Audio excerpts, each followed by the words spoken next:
Now, once I left Princess house, I arrived at George's house.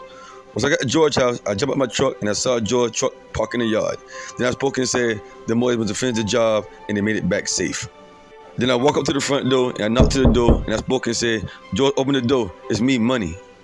Then all of a sudden, Mr. Johnson's son, Tank, came to the front door and said, George don't live here no more. Now get out of here before I beat you up. Then I looked at him and I said, man, you tripping. George do live here. And his new truck parked right over there. Then Tank spoke and said, yeah, I know George truck parked over there. Cause I beat him up and I took it from him. And if you got a problem with it, me and you can throw these hands too. Then I looked up at Tank and I spoke and said, look at man, I didn't come here for no fight this morning.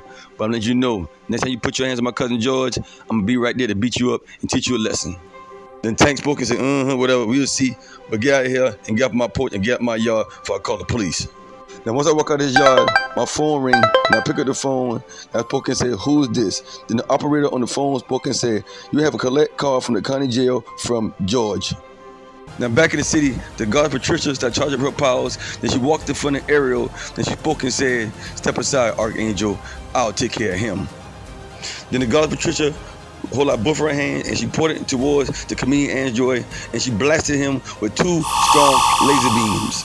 And once the two laser beams hit the comedian Android, it started heating him up. Then it was a loud explosion. Now after the loud explosion, the Patricia spoke and said, now let's see if you survive that.